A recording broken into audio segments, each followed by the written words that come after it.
Muy buenas tardes a todos. Sean ustedes bienvenidos a su curso de preparación para su examen técnico profesional dentro del área pública, específicamente en la materia de derecho laboral o derecho del trabajo. Para quienes no me conocen, mi nombre es Baudilio Portillo Illescas. Soy abogado y notario egresado de la Universidad Mariano Galvez de Guatemala, con aproximadamente 15, un poco más, tal vez, años de ejercicio profesional y más de 20 años de práctica o de ejercicio en la administración pública. Fui asignado este semestre para poderles impartir dentro del semestre en sí el contenido de los cursos de Derecho Laboral 1, de aquí a su primer examen parcial, Derecho Laboral 2, como parte de su segundo parcial, y Derecho Procesal Laboral como parte de su examen final. Desconozco la modalidad que ha utilizado la universidad en cuanto a el examen final. No sé si ingresa todo el contenido o solo lo que se vaya viendo a partir del segundo parcial, pero pues ustedes deben estar preparados porque pues obviamente es para su examen técnico profesional la preparación que ustedes van a tener a partir del día de hoy. Es importante entonces que ustedes mantengan alerta o en alerta todas sus leyes laborales, que las mantengan actualizadas, que las mantengan en el desarrollo del curso para poder ir haciendo sus anotaciones, ir anotando sus chivitos, porque de repente pues se les proporciona más de algún chivito ya para su ejercicio profesional, pero que de alguna manera les puede servir o ayudar en su examen técnico profesional. Como primer punto, vamos a, permítanme jóvenes, que estamos haciendo uso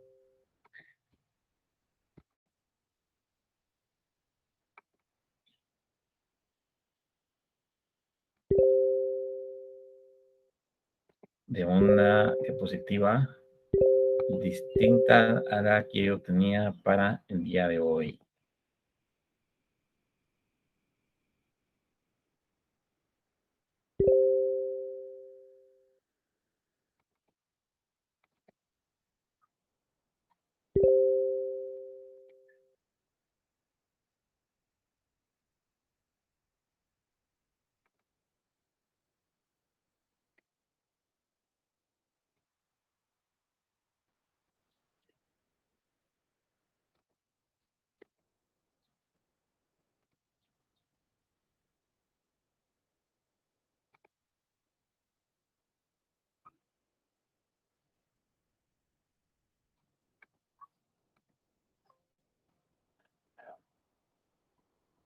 Y sí, vamos a compartir de nuevo las presentaciones, solo que ya será una diapositiva o serán unas diapositivas distintas. Ahí estamos. Bueno, me presento de nuevo, Baudilio Portillo, abogado y notario, y el curso que fui designado para impartirles a ustedes es el de preparación de examen técnico profesional, derecho de trabajo para su examen técnico profesional. Veremos entonces en las primeras 5 semanas, es decir, antes de su examen parcial, el derecho laboral del programa contenido para el curso de Derecho Laboral 1. El tema de la semana 1, que es el tema que vamos a ver el día de hoy, son los fundamentos, principios, historia y fuentes del derecho laboral. Antes de dar paso al tema del curso, se me pidió que les hiciera su pequeño recordatorio en cuanto a poder llenar el formulario o la boleta de inscripción. Ustedes ven en la diapositiva con todos los datos correspondientes para que la asignación del curso y su inscripción sea debidamente validada por la universidad y que esto no les ocasione problemas a futuro si en algún momento ustedes pues no tuvieran esa asignación realizada de acuerdo con los requisitos que establece la universidad.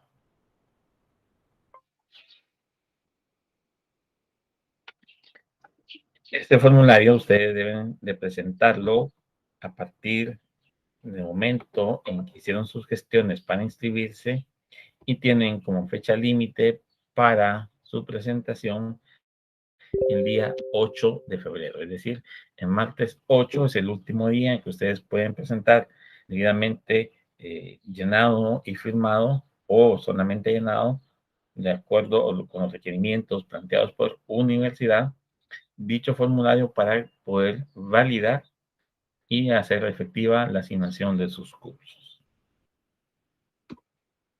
El objetivo de la clase. El objetivo de la clase en esta semana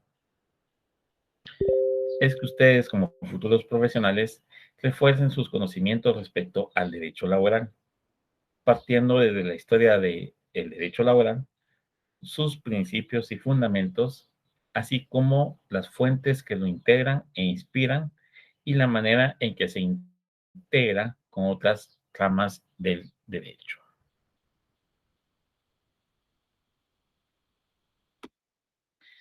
Historia. El derecho laboral o derecho de trabajo está íntimamente relacionado al trabajo esclavo, por el cual el sujeto que realiza la actividad tenía exactamente la misma condición jurídica a un objeto. Es decir, el dueño de un objeto era el dueño de un esclavo, era propietario de este y como tal, pues el mismo o la persona que era considerada como esclavo y que realizaba una labor, no era constitutivo de poder tener derechos. Tenía obligaciones, sí, de hacer lo que el patrono dijera, o lo que el dueño dijera, pero no tenía ningún tipo de derecho. Así es como la historia ha conceptualizado el origen de lo que era un trabajador. Es decir, el esclavo fue el pionero o fue la persona utilizada a través de la historia como el pionero para poder decir que ahora somos trabajadores. En Guatemala, las normas laborales se desarrollaron dentro de la época colonial con las leyes de Indias, que fueron un claro intento de la corona española de limitar los abusos que sus súbditos cometían en contra de los indígenas. Es decir, la propia corona implementó las leyes de Indias para evitar que los abusos que los súbditos a la corona, es decir, todo aquel español o guatemalteco que era afín a la corona, cometían en contra de los indígenas, quienes eran considerados esclavos. Yo sé que el aspecto histórico y esta clase es básicamente de historia, es de alguna manera aburrido, pero si no entendemos estos aspectos de historia, si no vemos el origen o el porqué de un derecho de trabajo, no vamos a entender el resto del semestre. Por eso les digo, sé que es un poco tedioso, sé que a veces da sueño, que es aburrido, que quisiéramos ignorarlo y pasar ya a la parte práctica y casos y demás, pero desafortunadamente no podemos por dos simples razones. Una, hay que cumplir con el programa del curso. Y dos, no estamos en clases presenciales como para que esto pues lo veamos de forma muy general y pasemos a casos prácticos o a la práctica que es muy extensa y hasta cierto punto compleja. Sin embargo, pues tenemos que dar pie al programa y les sugiero a partir de hoy, para todos los que somos amantes del café, tener nuestra tacita lista al momento en que iniciamos el curso o a mitad del curso para poder despejarnos y acompañados de una buena taza de un buen café, podamos nosotros poner la atención debida que el curso requiere. Disculpen ustedes que tomen, pero ustedes también tienen permiso de hacerlo.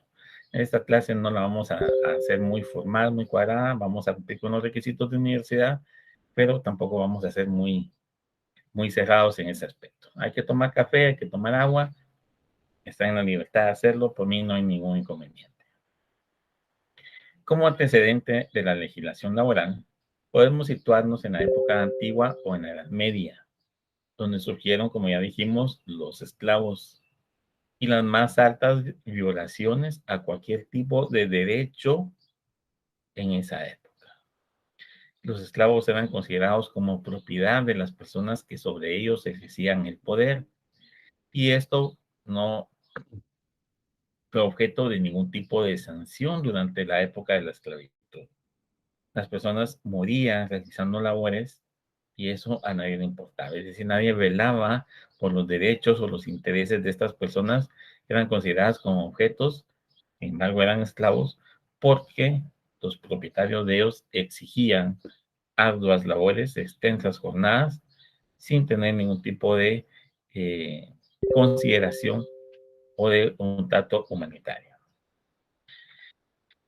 Hay autores que consideran que el inicio de la revolución industrial, principalmente en la segunda etapa de la revolución industrial, aproximadamente entre los años 1880 a 1914, las personas comenzaron a darse cuenta que las grandes fábricas exigían realizar labores demasiado extenuantes y que el salario de vengado no compensaba ese esfuerzo.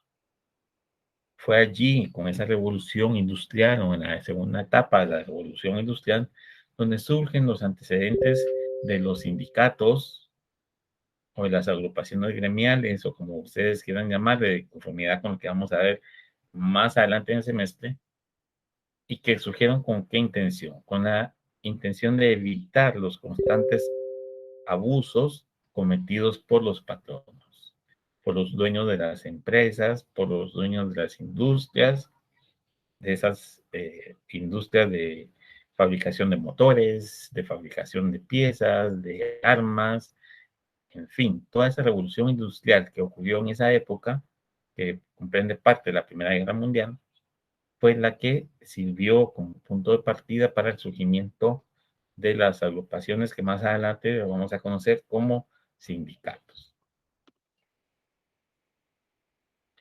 Estos movimientos de trabajadores o sindicatos o movimientos sindicales, por decirlo de alguna manera, permitió a los trabajadores el poder exigir al Estado que interviniera ante ese tipo de abusos para regular el accionar de los patronos o de los empresarios o de los dueños de la industria en esas relaciones laborales. Es decir, yo le pido ayuda al Estado para que regule esa relación laboral, para que se percate de esa violación de derechos que estaba cometiendo el empresario o el dueño de la industria y que empiece a normar, a regular ese tipo de situaciones que se daban. Fue hasta en el año 1917 donde surge a nivel constitucional la primera normativa de carácter general que hablaba o contenía dentro de su cuerpo la situación de las relaciones laborales.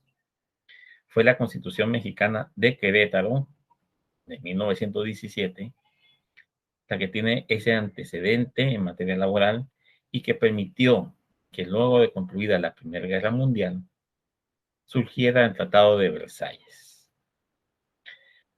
También surgió la entidad que a nivel internacional fomente el mejoramiento de las legislaciones en materia del derecho de trabajo. Es decir, también sirvió de punto de partida para que surgiera la Organización Internacional del Trabajo, o más conocida como OIT. Vean ustedes qué interesante, porque fue una constitución mexicana, no fue en Europa, no fue Estados Unidos, no fue en ninguna parte, ningún país de Sudamérica, no fue Asia, no, fue una constitución mexicana en 1917, específicamente del estado de Querétaro, donde surgió ese aspecto laboral, esa necesidad de legislar a nivel constitucional, que ustedes por conocimiento ya saben que la jerarquía de las leyes, la Constitución está sobre todo, y este fue el punto de partida para que surgiera el Tratado de Versalles después de finalizar la Primera Guerra Mundial, y también sugiere a esta Organización Internacional del Trabajo. En el pensamiento de algunos historiadores, el reconocimiento de los derechos laborales tuvo un interés político, toda vez que el Estado tuvo interés en regular y evitar los constantes abusos por parte de los patronos. Esto le permitía tener un mayor control sobre estos, es decir, sobre los patronos, y permitía que los trabajadores buscaran la protección ante el caso de abusos laborales.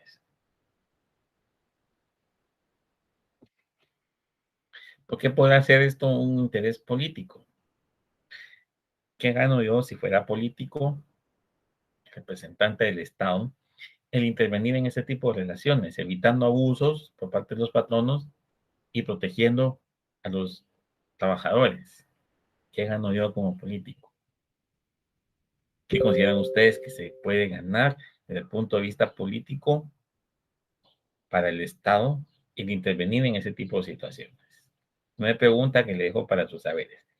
Si no hayan recibido clase conmigo, pues sabrán, eh, por lo menos en presencial, que yo tengo la costumbre de ir dejando durante el desarrollo del curso de cada semana 3, 4, 5 preguntas que les dejo en el aire que yo no les resuelvo. ¿Para qué?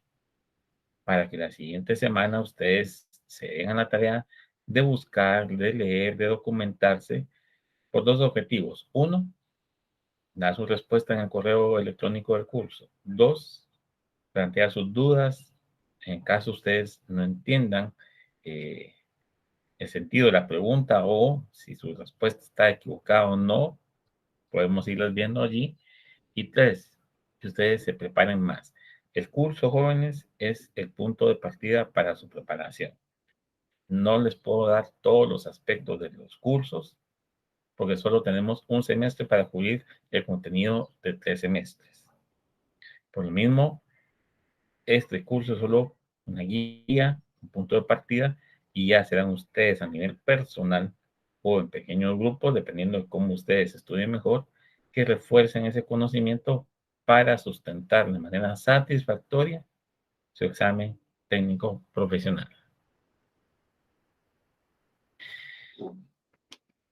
De acuerdo con este punto de vista, entonces, de interés político, el Estado evitaba la libre contratación basada en la ley de la oferta y demanda, toda vez que en caso de reclamaciones por horarios sin descanso, maltrato infantil, desintegración familiar, gastos médicos, entre otros, no tenía ninguna responsabilidad. Se vio entonces el Estado una necesidad de crear esa legislación adecuada que le permitiera tener ese control en la contratación. Por decirlo de alguna manera, crear esos mecanismos de solución de conflictos, por lo que las normas fueron creadas para que evitarse por parte del Estado el incurrir en gastos médicos e incurrir en reclamos por horarios sin descanso, porque todo esto era intervención del Estado. En todo tenía que intervenir el Estado, en todo lo tenía que solucionar el Estado. Y, y hasta el día de hoy así es, pero no se tiene responsabilidad. Ya vamos a ir viendo esos aspectos más adelante, pero por ejemplo, en gastos médicos. Para todos aquellos que somos asalariados del Estado o que somos asalariados de la iniciativa privada y en nuestro lugar de trabajo pagamos X, esos gastos médicos no los cubre el Estado. Los cubrimos nosotros con un porcentaje de nuestro salario que aproximadamente es el 4%, el 6% restante del salario lo pone el patrón. Esa cuota patronal y esa cuota laboral que implica el 10% de nuestro salario está dividida en dos maneras o en dos formas. Bueno, en dos partes. El 6% aproximado que paga el patrono y el 4% que pagamos como trabajadores. Ya el Estado se desentiende en cuanto a la atención médica que nos brindan los asalariados porque para eso pagamos X. Eso evita el Estado. Obviamente, hay muchas entidades del Estado que al día de hoy todavía deben su cuota patronal al ICS, pero eso es tema aparte. Pero a eso se refiere, o sea, eso era lo que pretendía el Estado, según estos tratadistas, evitar.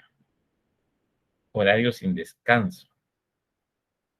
¿A quién le van a reclamar? ¿A papá Estado? No, reclámenle a su patrono, porque yo ya le fijé en la Constitución el horario que usted debe de hacer diario o semanal. El Código de Trabajo tiene un horario muy parecido. Si usted trabaja más, si es explotado, si no le pagan ese horario extra que trabajó, reclámenle a su patrono, no me reclame a mi Estado. Esas son cositas que vamos a ir viendo y que ustedes cuando tal vez veamos el tema, si no, mi persona no hacemos el llamado a esa clase, se recordarán, sí, el lo mencionó en la primera clase, la jornada de trabajo. El Estado lo reguló para que la reclamación ya no se hiciera ante el Estado, sino ante el patrono que no cumple con el horario de trabajo. Maltrato infantil. A partir de qué edad, de acuerdo con la Constitución y el Código de Trabajo, se considera que un niño o niña puede trabajar, o adolescente. ¿Qué tipo de trabajo realiza? ¿Cuál es la jornada para ese tipo de trabajo? Para los casos de desintegración familiar por cuestiones de trabajo, que se da muy poco. Yo en mi ejercicio profesional no he sabido de ningún caso donde se desintegre la familia por temas relacionados al trabajo. Es allí entonces donde el Estado se vio en la necesidad de crear esa legislación adecuada que le permitiera tener ese control en la contratación. No porque controle cada uno de los contratos, no, va a controlar en forma muy general esos aspectos de la contratación. ¿Y qué va a pasar si se violentan esos aspectos o si surgen conflictos? Pues está la solución a esos conflictos. También creo ese mecanismo a través de las instancias administrativas y judiciales que van a solucionar esos conflictos.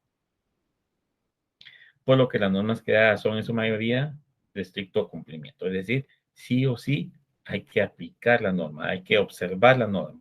Hay obligaciones de patronos, hay obligaciones de trabajadores. Las vamos a ver durante el semestre para que ustedes vayan viendo cómo esto que tenemos como un antecedente histórico persiste el día de hoy ya en cuerpos normativos. En Guatemala, las normas laborales se desarrollaron dentro de la época colonial con la ley de Indias, como lo dijimos anteriormente, que fue un claro intento de la corona española de limitar esos abusos.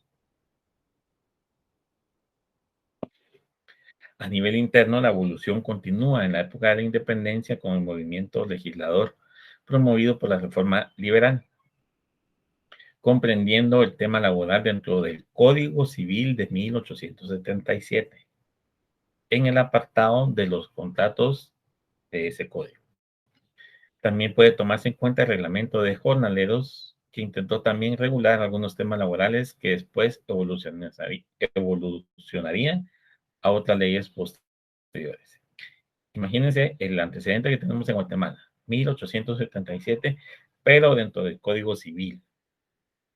Para quienes ya estudiaron el Código Civil y les gusta el Código Civil, recordarán que en el libro cuarto, libro quinto, el Código Civil, libro quinto creo que están los contratos, dividido en dos aspectos, los contratos en general y los contratos en particular.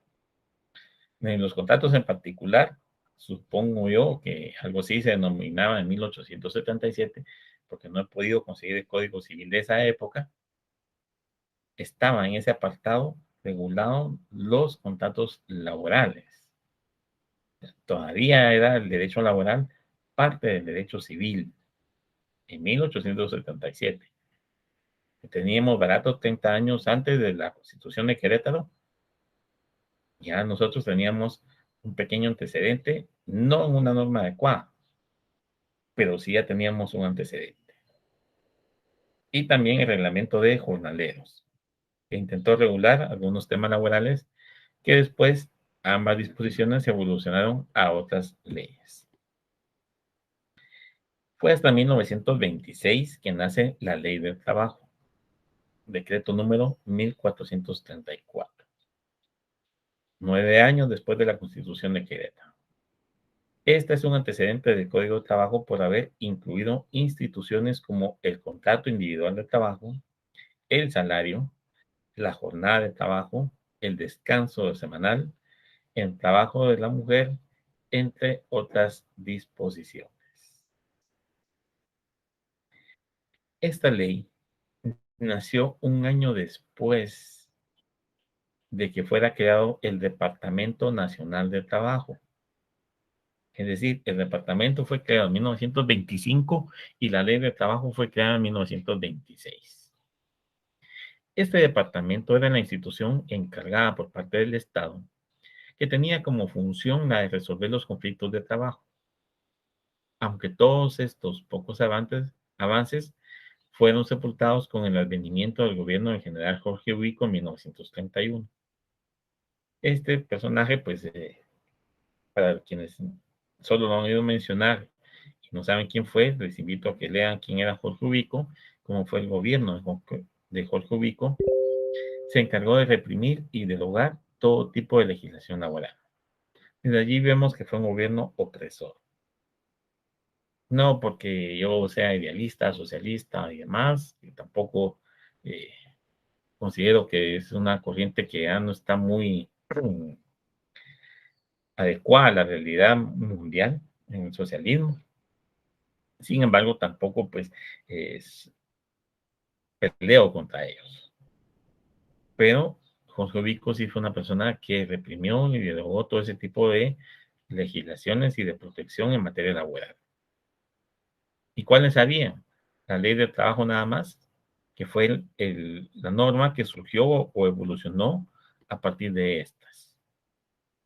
Esa reforma liberal que permitió en el 877 el contrato de trabajo dentro del Código Civil y el reglamento de jornaleros, que fue en esa época, no recuerdo con precisión el año, pero sí existió más o menos en esa época dicho reglamento. Estos dos y la creación del Departamento Nacional de Trabajo permiten que en 1926 nazca la Ley de Trabajo. Ese decreto fue dejado sin efecto en el gobierno de Jorge Ubico.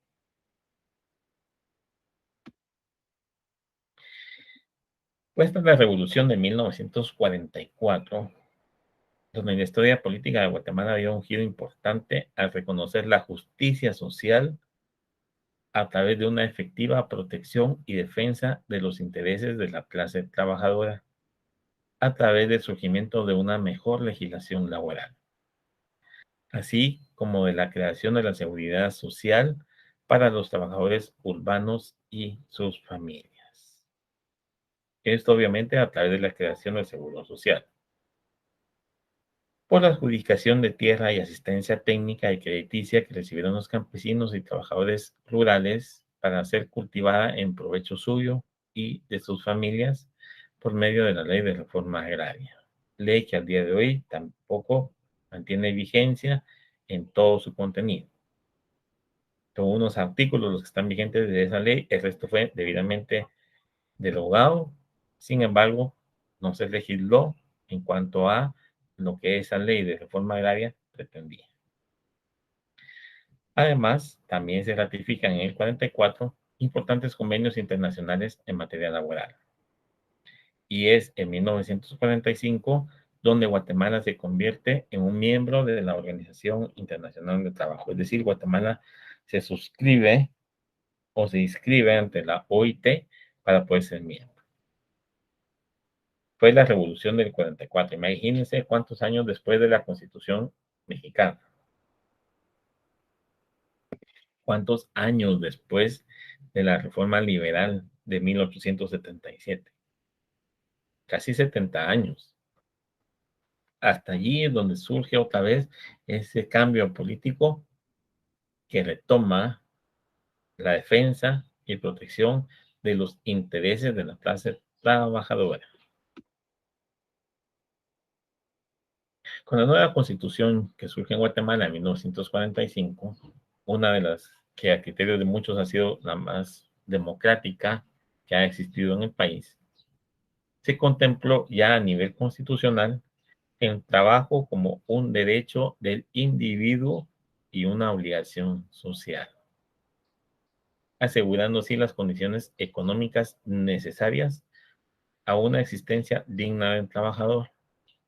La nulidad de estipulaciones que implicaban renuncia o disminución de los derechos reconocidos a favor del trabajador y muchas otras garantías que persisten en la actualidad.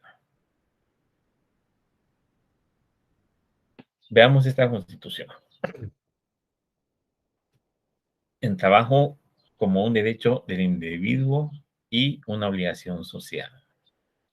¿Tenemos derecho a un trabajo? Sí, es un derecho, pero ¿por qué es una obligación social? ¿En qué consiste esa obligación social? Segunda pregunta que les dejo para sus haberes.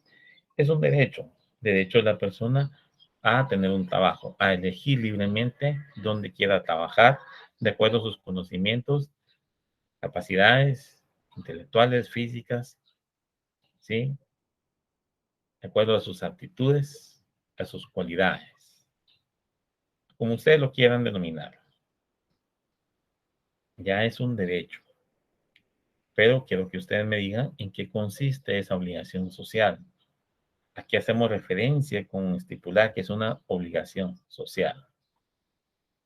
Esta Constitución aseguraba entonces que las condiciones económicas necesarias a una existencia digna del trabajador debían de darse. Condiciones económicas necesarias, es decir, un ingreso económico adecuado a una existencia digna del trabajador. Que traducido en otra palabra o en otra frase lo podemos definir o relacionar con el salario mínimo. Una existencia digna del trabajador de acuerdo a las condiciones económicas que regían la relación de trabajo. Un salario mínimo. La nulidad de estipulaciones que implicaban renuncia o disminución de los derechos reconocidos a favor del trabajador. Es decir, cualquier norma que fuera contraria a los intereses, a los derechos reconocidos a favor del trabajador, iba a ser nula.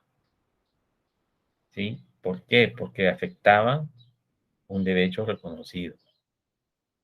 Si nos vemos desde el punto de vista de los derechos humanos, desde el punto de vista del constitucionalismo, un derecho reconocido y que ahora ya se considera el derecho al trabajo como un derecho humano, cualquier norma que violente, restrinja, afecte o disminuya un derecho va a ser nula de pleno derecho, nula ipso iure.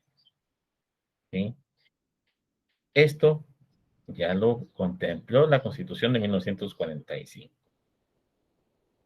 Sin embargo, la Constitución quedó allí, quedó corta. Ustedes saben que una Constitución pues no va a desarrollar aspectos generales a gran nivel, sino que solo va a ser el punto de partida, va a ser la norma fundamental que va a regir ese aspecto. Fue hasta 1947 que el aspecto del derecho laboral se contempló en una norma totalmente distinta a un código civil, a un reglamento de jornaleros, a una reforma liberal y totalmente independiente de una constitución. Fue en 1947 entonces que surge el primer código de trabajo en Guatemala, que es el decreto número 330, y en este se incluyeron diversas disposiciones progresistas que mejoraron la situación de los trabajadores. ¿Ese decreto estará vigente el día de hoy, jóvenes? ¿Sí o no?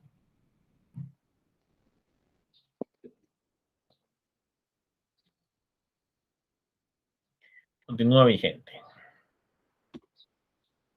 Es importante recordar que el gobierno posterior a la revolución, denominado de la contrarrevolución, surge un nuevo decreto, decreto 1441, que es el decreto con el cual muchos conocen al Código de Trabajo.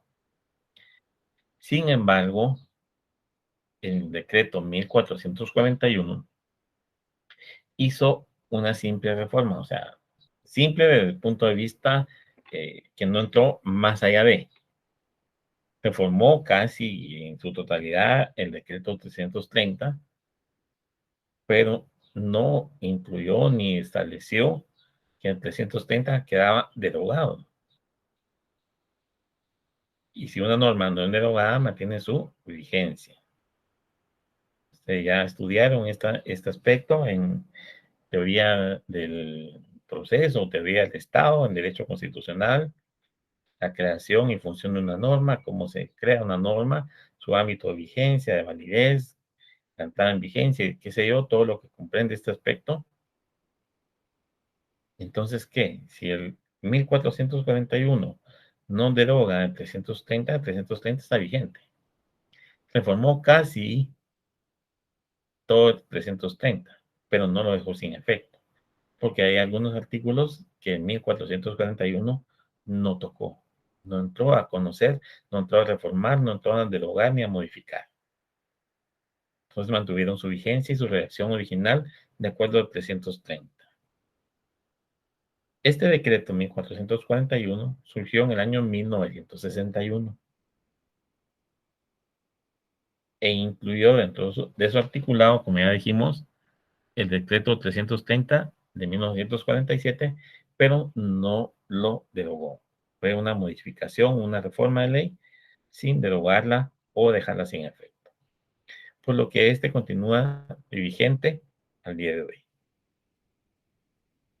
Para algunos historiadores y dentro de algunos de ellos, que tenemos algunos colegas o abogados, consideran que el vigente es el 1441. Otros somos del punto de vista que es el 330. Se considera también por parte de estos historiadores que esta acción del Estado permitió que el derecho laboral guatemalteco involucionara, es decir, retrocediera. No evolucionó como se espera de una norma de carácter social o de protección social, como lo sería en derecho laboral, sino que retrocedió, involucionó, y esto lo que generó fue una decaída o un retroceso en ese avance que pretendía la revolución del 44. Los invito, porque ese sí es un trabajo muy extenso, porque cuesta un poco encontrarlos, que ustedes encuentren los textos originales del decreto 330 y el decreto 1441. 1441, como le decimos los abogados, ustedes por ser estudiantes no se han ganado ese derecho de decirle de esa manera, entonces le dirán decreto 1441. Véanlos, compárenlos si tienen la facilidad de encontrarlos o la posibilidad de encontrarlos, para que ustedes vean si ocurrió realmente una involución o una evolución en derecho laboral. Porque si involucionamos, estamos realmente con un retroceso inmenso en materia laboral, porque esa norma, a excepción de unas pequeñas modificaciones que ha sufrido del 47 para acá, no se encuentra actualizada ni con las tendencias ni con la realidad nacional, mucho menos a nivel mundial.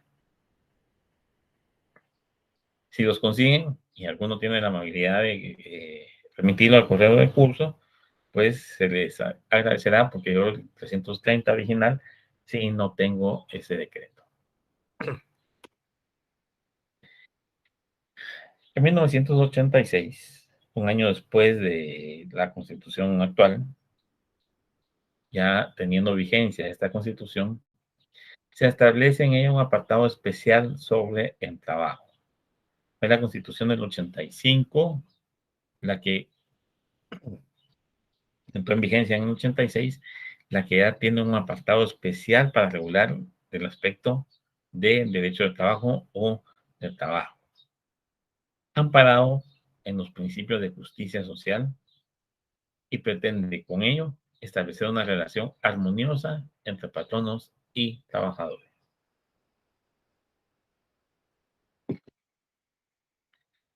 No obstante ello, y de acuerdo con las tendencias actuales en materia de derechos humanos, esta protección o este derecho fundamental lo encontramos regulado hasta en el capítulo segundo sección 8, artículos 101 a 106, y en la sección 109 de los artículos 107 a 117, todo de la Constitución, y que es allí donde se regula ese aspecto de trabajadores.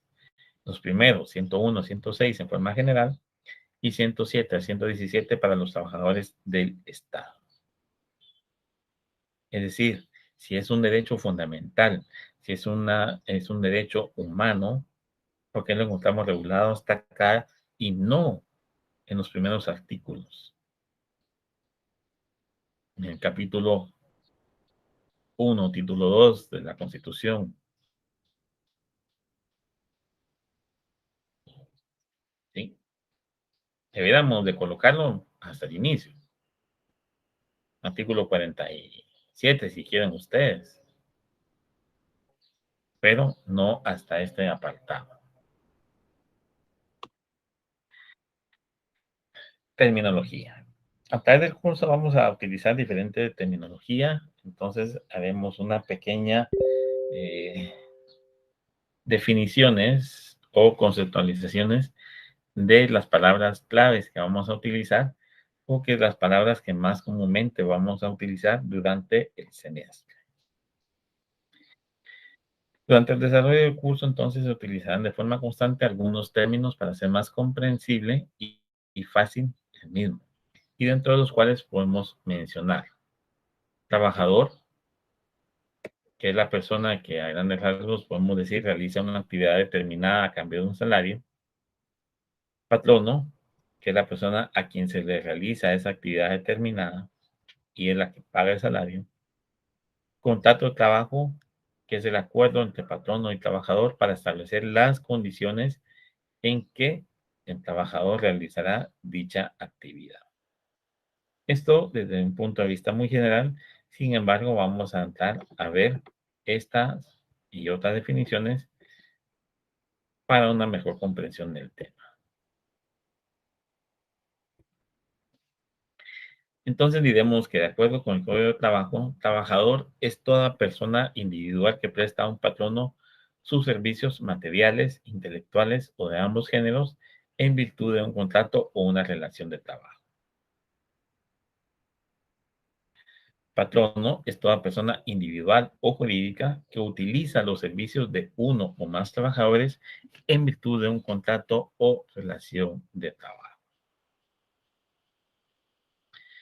Y el contrato individual de trabajo, sea cual fuere su denominación, es la relación de trabajo, es el vínculo económico jurídico mediante el cual una persona, trabajador, queda obligada a prestar a otra, patrono, sus servicios personales o a ejecutarle una obra personalmente, bajo la dependencia continuada y dirección inmediata o delegada de este último, es decir, del patrono, ya sea a través de un representante o intermediario.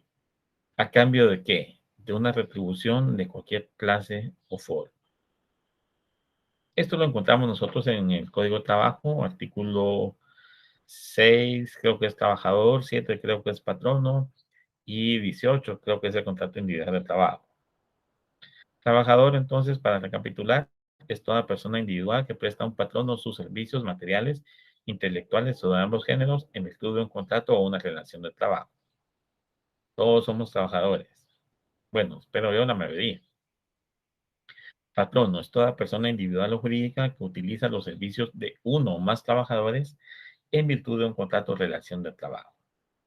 Creo que muy pocos tendrán la dicha de ser patrono o la tuvieron en su momento, posiblemente ahora ya no la tengan, pero esas son las definiciones que da el código.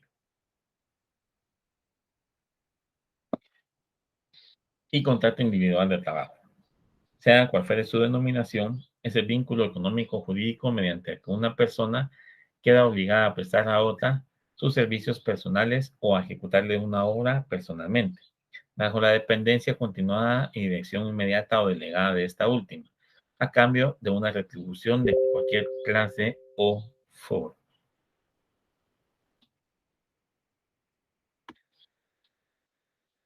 Contrato colectivo de trabajo. Siguiente definición. Es aquel que se celebra entre uno o varios sindicatos de trabajadores y uno o varios patronos o uno o varios sindicatos de patronos, por virtud del cual el sindicato o sindicatos de trabajadores se comprometen bajo su responsabilidad a que algunos o todos sus miembros ejecuten labores determinadas mediante una remuneración que debe ser ajustada individualmente para cada uno de estos trabajadores y percibida de la misma forma. Veamos esta definición y hacemos una pequeña pausa de unos minutos para que ustedes pues, se despejen un poquito, porque entiendo que por lo pesado de la hora, pues a veces baja un poco de sueño. El contrato colectivo de trabajo es aquel que se celebra entre uno o varios sindicatos de trabajadores. Aquí no son personas individuales las que celebran este contrato. Tiene que existir uno o varios sindicatos de trabajadores. Yo, trabajador individual, no puedo celebrar un contrato colectivo de trabajo. Tiene que ser uno o varios de los sindicatos los que suscriban ese contrato colectivo de trabajo. Puede ser con uno o varios patronos. Ellos sí pueden actuar en forma individual. O bien, uno o varios sindicatos de patronos.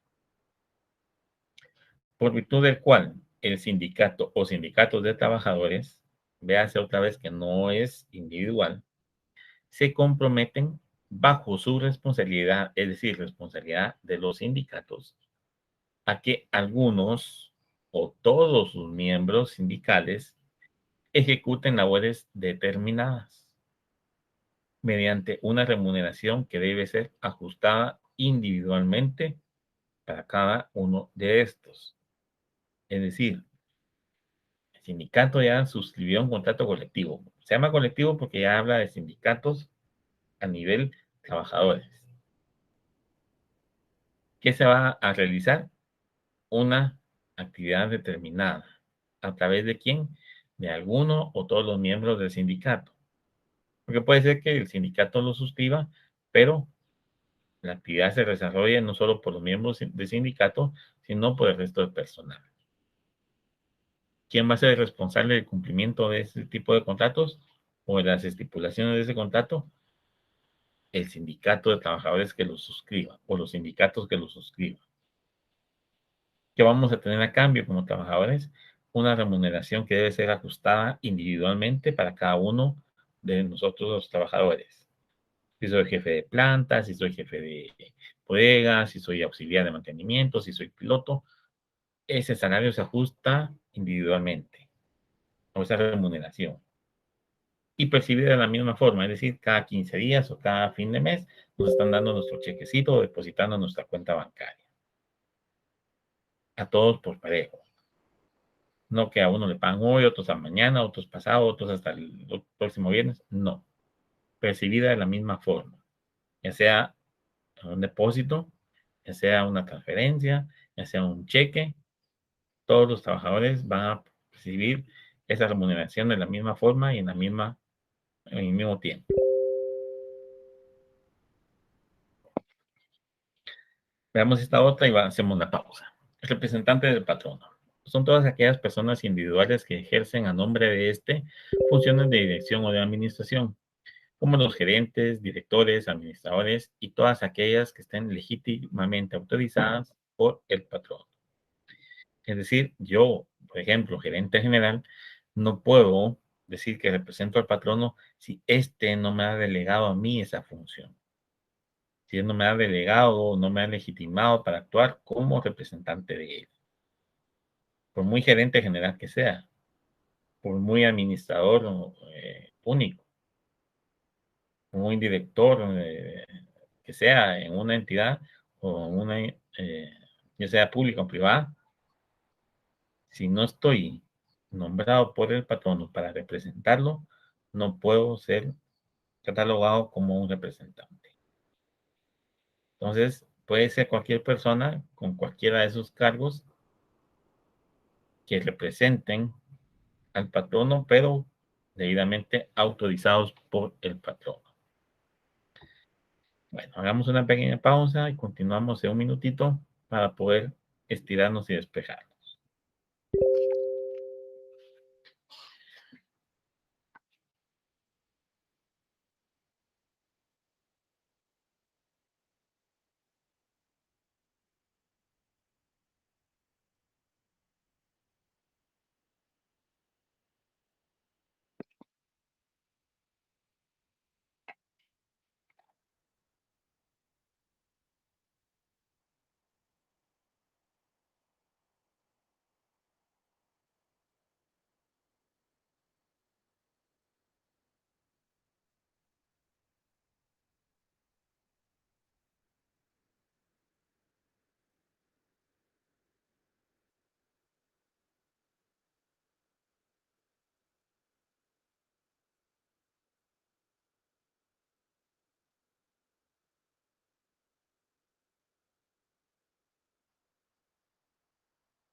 Muy bien, continuamos.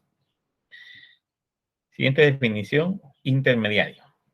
Es toda persona que contrata en nombre propio los servicios de uno o más trabajadores para que ejecuten algún trabajo en beneficio de un patrón. Es decir, no me van a realizar el trabajo a mí, sino que a un patrón. Yo únicamente soy intermediario en esa contratación. El intermediario tiene responsabilidad solidaria con el patrón. Si el patrón no cumple, nos pueden demandar a los dos. ¿Sí? El intermediario es el único que tiene responsabilidad solidaria con el patrón. El representante no. El intermediario sí la tiene. No obstante, no está actualmente regulado en la legislación nacional. De esa manera, existe una tendencia a la subcontratación o tercerización de servicios, lo cual en las últimas 2 décadas aproximadamente ha ido creciendo como una forma de contratación laboral o de prestación de servicios. Esta tercerización o subcontratación también se le ha llamado, o como también se le ha llamado, puede generar un detrimento de los derechos laborales, toda vez que muchos tratadistas consideran que no debe de incluirse el siguiente término, el término que vamos a ver, en materia laboral, toda vez que pretenden darle más bien una contratación de carácter civil o mercantil. Y en ningún momento una tercerización de servicios o una subcontratación o una situación como se le quiera llamar o como la que vamos a ver más adelante puede ser considerada como una relación civil o mercantil porque estamos hablando de una actividad laboral. Hablamos entonces del outsourcing, ¿sí?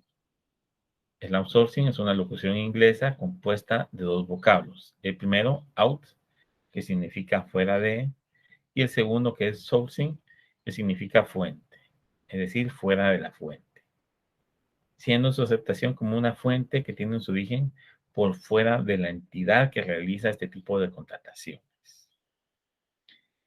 Podemos decir entonces que el outsourcing es la subcontratación de terceros para hacerse cargo de actividades complementarias a la principal y que originalmente estaban en manos de la primera. ¿Sí?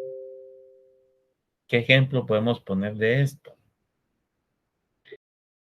¿Será que, por ejemplo, en una entidad del Estado, entiéndase un ministerio, viene el Ministerio de Salud, por ejemplo, y subcontrata a terceros para determinadas actividades complementarias a la principal, como sería la desinfección de las áreas de los hospitales nacionales por materia de pandemia. Originalmente, esta obligación de desinfectar un hospital correspondía al ministerio. Tiene su eh, dirección de servicios generales o de limpieza, o como ellos le quieran llamar. Pero se contrata a terceros para hacerse cargo de eso. Es decir, contrata, por ejemplo, una empresa de nombre eh, Limpieza Sociedad Anónima para que los que contrate esta entidad sean las personas que vayan a realizar esa actividad complementaria a la principal, que es la limpieza del edificio. Ellos van a hacer únicamente para desinfección de áreas. ¿Cómo queda este contrato? ¿Cómo queda esta relación de trabajo? ¿Ante quién trabajan? ¿Será que es un intermediario esta empresa de limpieza sociedad anónima? ¿O será un tipo de contrato como el que estamos mencionando, el outsourcing, que buscamos una fuente de fuera que no tiene su origen dentro del ministerio para la realización de esa actividad? Este tipo de contratos también genera, de acuerdo con algunos tratadistas, obligación para ambas partes. Tanto la principal, que contrata a este tercero, como el subcontratista que contrata al trabajador. Sin embargo, este tema aún está sujeto a muchas discusiones porque no existe una claridad en cuanto a hasta qué punto son responsables ambos por el cumplimiento de las relaciones de trabajo o en las circunstancias en que se da esa relación de trabajo. ¿Qué sucede si, por ejemplo, esta empresa de limpieza tiene que desinfectar el Hospital San Juan de Dios, pero el personal que llega a desinfectarlo no puede entrar a un área porque está en remodelación, porque está en una reunión o por cualquier otro motivo? Entonces, se tiene previsto que termine a las 8 o 9 de la noche y ese día no se hizo desinfección de esa área. Esto genera un conflicto, incumplimiento del contrato, incumplimiento de las funciones de los trabajadores. El hospital no quiere pagar o el Ministerio de Salud no quiere pagar porque no limpiaron esa área, porque no desinfectaron esa área. ¿Ante quién reclama el trabajador el cumplimiento del pago? ¿Ante quién reclama el Ministerio de Trabajo el que no se haya cumplido con ese contrato? Ya, una utilización de una figura no contemplada en nuestra legislación y que va a generar o ya ha generado algunos conflictos.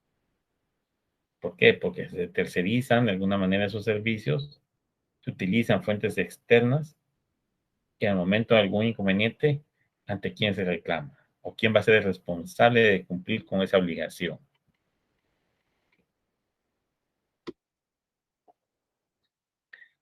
Siguiente definición. Pacto colectivo de condiciones de trabajo. Es aquel que se celebra entre uno o varios sindicatos de trabajadores y uno o varios patronos, o uno o varios sindicatos de patronos, con el objeto de reglamentar las condiciones en que el trabajo deba de prestarse y las demás materias relativas a este. Es decir, el pacto va a reglamentar las condiciones en el que el trabajo debe de prestarse. No se me vayan a confundir con la siguiente definición, por favor. Veamos el reglamento interior del trabajo. Es el conjunto de normas elaborado por el patrono de acuerdo con las leyes, reglamentos, pactos colectivos y contratos vigentes que lo afectan, con el objeto de precisar y regular las normas a las que obligadamente nos vamos a sujetar como patronos y trabajadores con motivo de la ejecución o prestación concreta de un trabajo. Es muy parecido el pacto con el reglamento. Sin embargo, el reglamento, vean ustedes que está formado por las normas tanto legales como reglamentarias, pactos colectivos y contratos vigentes. Y en ese reglamento, ¿qué se va a regular? Se va a precisar las normas a las que nos vamos a someter como trabajadores o como patronos con motivo de la ejecución o prestación concreta del trabajo. El pacto son las condiciones en las que se va a prestar el servicio, ¿sí? ¿Será que en un reglamento interior de trabajo podemos establecer que, por ejemplo, el día 15 de mayo es día de descanso en la empresa porque es el día en que se fundó? ¿O esa situación, por ser una condición general, la establecemos en un pacto? ¿Será que en el pacto vamos a estipular la jornada de trabajo o la vamos a estipular en el reglamento interior de trabajo? Dependiendo de lo que estemos formulando, dependiendo de lo que estemos reglamentando, ¿sí? Si son las condiciones en que se va a prestar un trabajo, será un pacto, ¿sí? Y si son las normas, leyes y demás disposiciones a las que nos vamos a sujetar para cumplir con ese trabajo, nos referimos a un reglamento.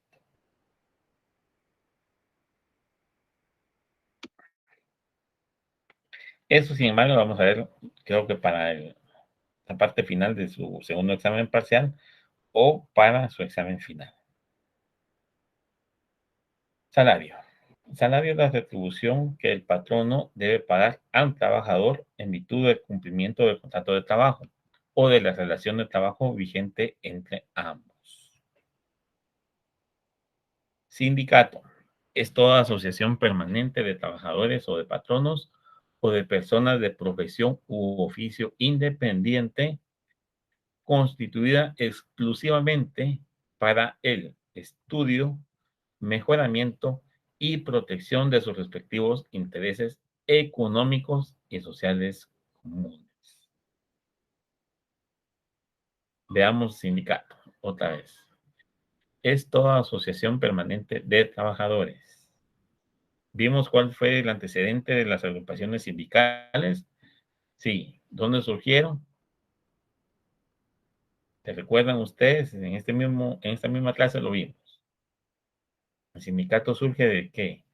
De esas agrupaciones de personas que eran consideradas esclavos y que cuando empezaron a organizarse para exigir sus derechos y demás, dejaron de ser considerados esclavos, pasaron a ser trabajadores y como sindicalistas o trabajadores asociados en forma permanente, constituyeron un sindicato o una agrupación similar para exigir sus derechos.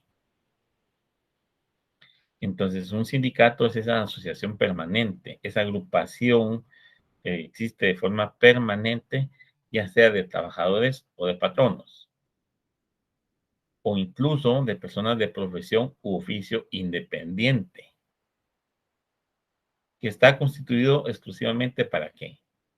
Para estudiar, mejorar y proteger los intereses económicos y sociales comunes a los que integran esta asociación, a los que integran este sindicato, ¿sí? Si es de patronos, pues los intereses económicos y sociales de los patronos. Si es de los trabajadores, intereses económicos y sociales de trabajadores. Ese es el objetivo de un sindicato, estudiar, mejorar y proteger.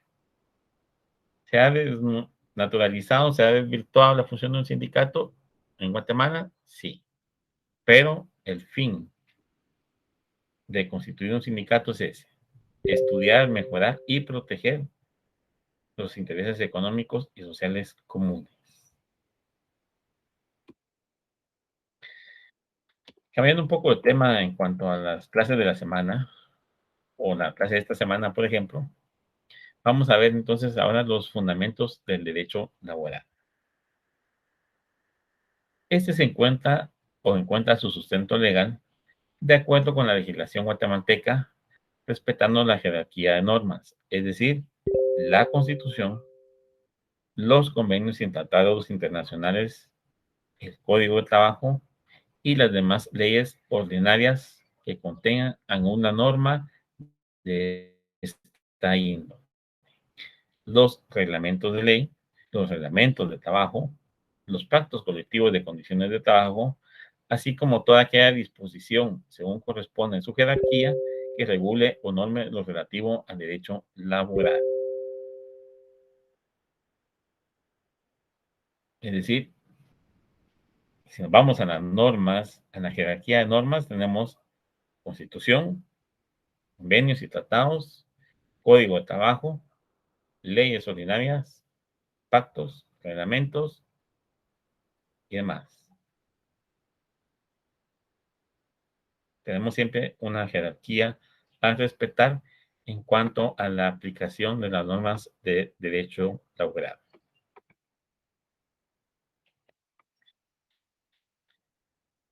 La Constitución Política de la República de Guatemala establece en sus secciones octava y novena, como ya lo vimos antes, específicamente el capítulo 2, las disposiciones relativas al trabajo y a los trabajadores del Estado, respectivamente. Sección octava, relaciones de trabajo en general, y sección novena, las relaciones de los trabajadores del Estado. Por jerarquía normativa de ley, este es el punto de partida de las disposiciones en materia laboral que rigen y se desarrollan a través de otros cuerpos normativos que complementan entre sí estas disposiciones, tomando en cuenta también el bloque de constitucionalidad, es decir, los tratados y convenios internacionales, y que al momento de resolver una situación en particular deben de aplicarse en beneficio del trabajador o de las relaciones laborales. El famoso indubio pro, es decir, ante la duda, ¿qué favorece? Aquí es el indubio pro operario o pro trabajador. Ante la duda de qué norma aplicar, aplicamos la que beneficie más al trabajador o bien a una relación laboral en particular.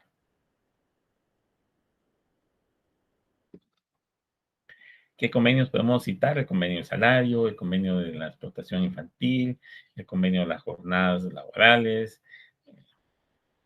el convenio de la no recuerdo cómo se llama específicamente, pero hay uno que habla de la seguridad social y hay otros por ahí que podemos ir citando. Pero esos son los convenios o tratados internacionales que forman parte de ese bloque de constitucionalidad y que están dentro de los cuerpos normativos que debemos de respetar y aplicar para solucionar o proteger una relación laboral. El derecho laboral o derecho al trabajo está conformado por normas sustantivas y adjetivas, contenidas básicamente en el Código de Trabajo. Las primeras se refieren a los derechos y obligaciones de los sujetos en la relación laboral y la segunda a las normas que regulan el proceso o bien que desarrollan el mecanismo de protección para poder aplicar las primeras. En el caso del Código de Trabajo de Guatemala, este integra en un solo cuerpo normativo ambas disposiciones, tanto las sustantivas, como obligaciones del trabajador, contrato individual de trabajo, colectivo de trabajo, obligaciones del patrono, salarios, jornadas, descansos, asuetos y demás, y las normas de carácter adjetivo, es decir, qué sucede si tenemos que ir a plantear un juicio ordinario, si tenemos que utilizar la vía de la conciliación, del arbitraje, son normas de carácter procedimental o procesal y que esas están contenidas o son catalogadas como normas de derecho adjetivo. También este cuerpo regula que en caso de inexistencia en cuanto al procedimiento se refiere, es decir, ya normas de carácter adjetivo, vamos a aplicar de manera supletoria las disposiciones contenidas en el Código Procesal Civil y Mercantil para poder complementar lo relativo al procedimiento o a los procesos en materia laboral. Solo se refiere esta aplicación supletoria a disposiciones de carácter adjetivo, no sustantivas. Código Procesal Civil y Mercantil, como su nombre propio lo indica, es procesal. Solo regula procesos o procedimientos. No regula situaciones de derecho sustantivo. No define. Solo genera la vía para la solución de esos conflictos. y es lo que se aplica de forma supletoria para el caso del Código de Trabajo. Dentro de las normas a nivel internacional que podemos citar o mencionar como parte de ese bloque de constitucionalidad, es decir, como parte de ese grupo de convenios y tratados, tenemos la siguiente. El convenio 29, que es sobre el trabajo forzoso. El convenio 87 sobre la libertad sindical. El convenio número 100 que habla sobre la igualdad de remuneración en cuanto al trabajo se refiere. El convenio 111 sobre la discriminación. El convenio 138 sobre la edad mínima en el trabajo para evitar la explotación infantil laboral. El convenio 122 sobre la política del empleo que debe generar cada uno de los estados que son parte de ese convenio. El convenio 14 sobre el descanso semanal. El convenio número 30 relativo a las horas de trabajo de una jornada ordinaria o nocturna o bien incluso mixta. El convenio 95 en cuanto a la protección del salario y el convenio 103 sobre protección a la maternidad de las mujeres trabajadoras.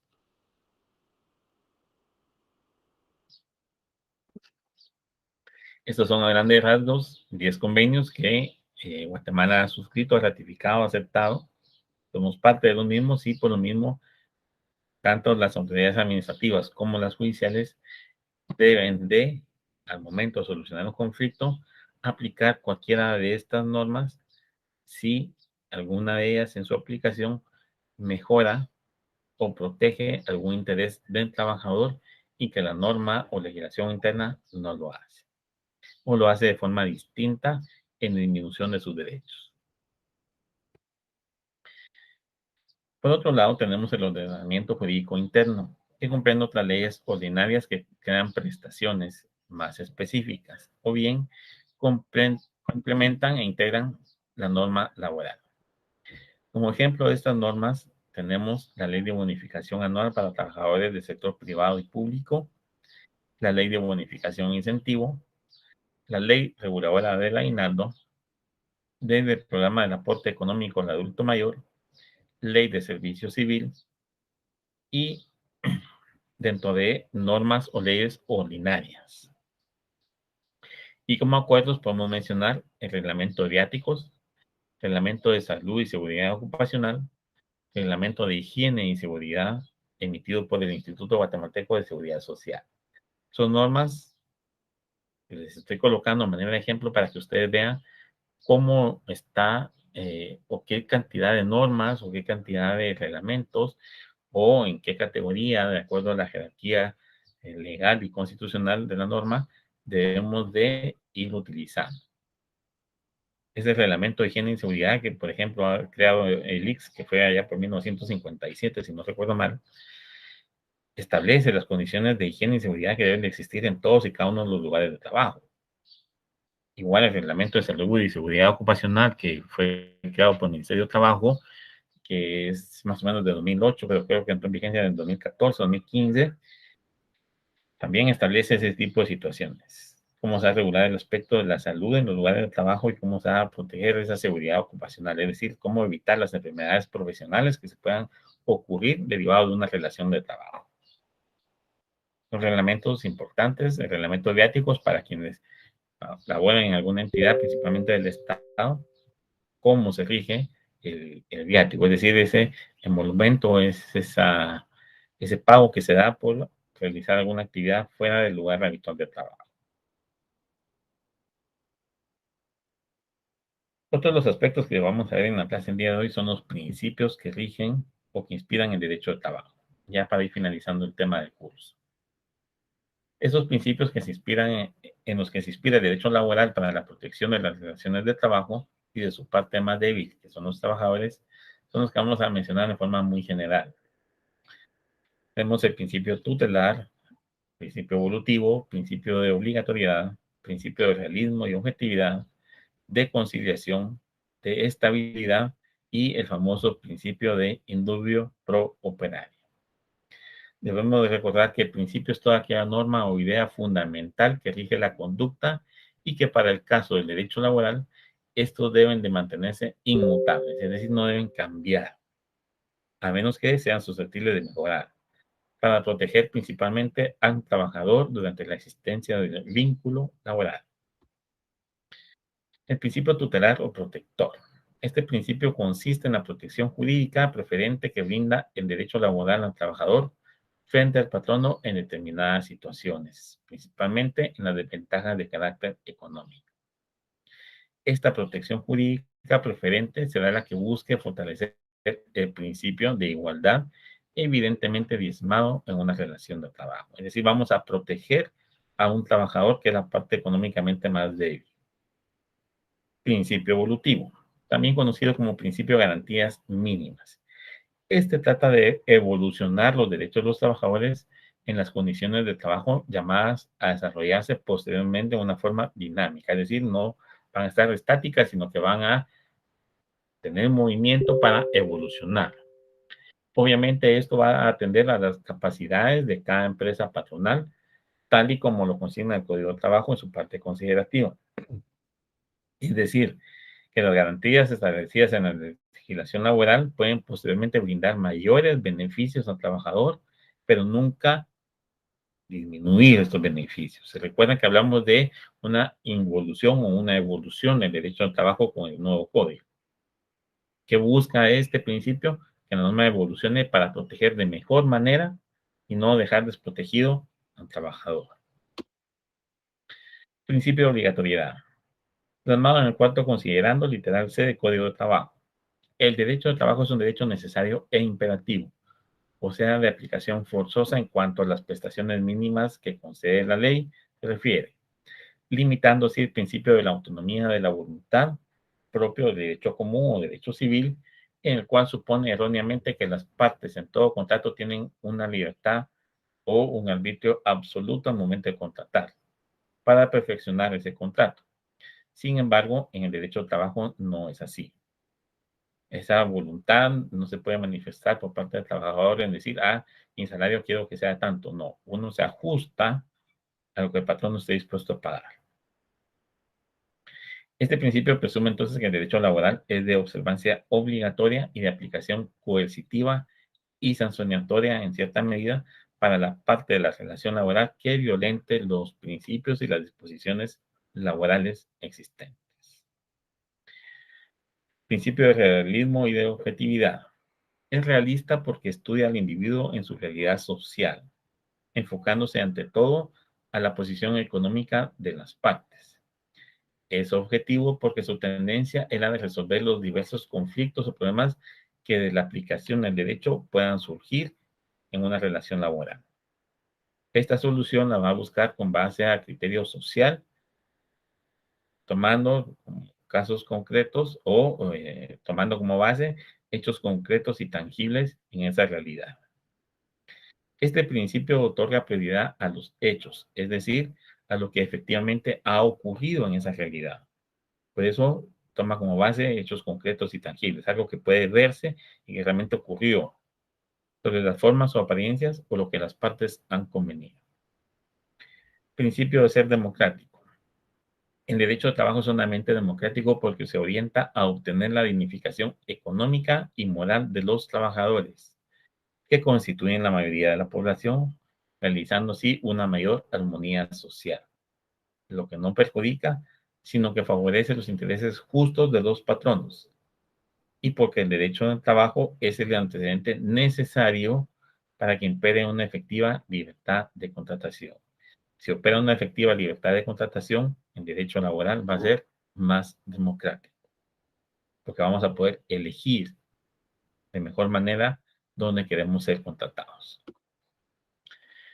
Principio conciliatorio. Las normas de derecho laboral son esencialmente conciliatorias entre el capital y el trabajo. Su finalidad esencial es la de mantener un justo equilibrio entre los diversos factores de la producción, de la misma forma que la Constitución política establece que las leyes que regulan las relaciones entre empleados y el trabajador, entre empleadores y el trabajo son conciliatorias. Es decir, vamos a conciliar en la mejor manera posible esas relaciones de trabajo.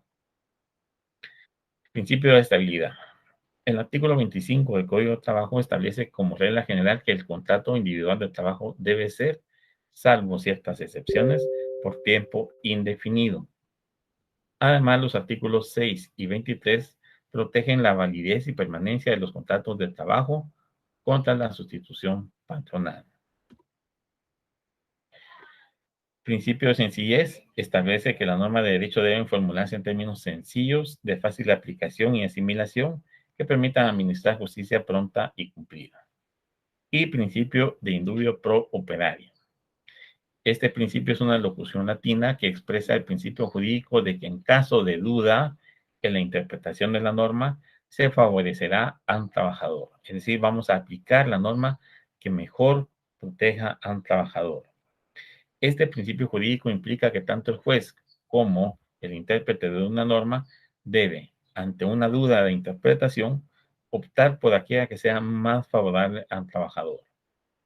El artículo 106 constitucional y 17 del Código de Trabajo indican que para efectos de interpretación debe tomarse en cuenta fundamentalmente el interés de los trabajadores. Y como último tema, en la clase del día de hoy, fuentes del derecho laboral. Las fuentes son actos o hechos a los que el ordenamiento jurídico reconoce la capacidad para crear normas de derecho y que nos pueden servir para ordenar y sistematizar procedimientos y disposiciones que producen efectos. El derecho laboral tiene como fuentes las siguientes: fuentes reales, que son los fenómenos naturales o sociales que dan origen a la norma; fuentes formales, que son las normas jurídicas que han sido creadas con todos los procesos legales; y las fuentes históricas, que son aquellos acontecimientos que se encuentran contenidos en una norma o ley anterior y que no se encuentran vigentes, pero que sirven de punto de partida para las que están al día de hoy. Como una fuente histórica, el reglamento de jornaleros, la ley general del trabajo, creo que se llamaba la otra que vimos. Son fuentes históricas. Incluso el apartado de los contratos laborales en el Código Civil del 77, que valdría la pena darle una lectura para ver si al día de hoy el código mantiene algún resabio y tomar ese como una fuente histórica. Fuentes formales, ya lo vimos, el Código de Trabajo y las leyes en materia laboral; y las fuentes reales, los fenómenos naturales o sociales. La Revolución del 44, la Revolución Liberal de 1877 son las fuentes reales que dieron origen a la norma del derecho del trabajo. Integración del derecho laboral con otras disciplinas.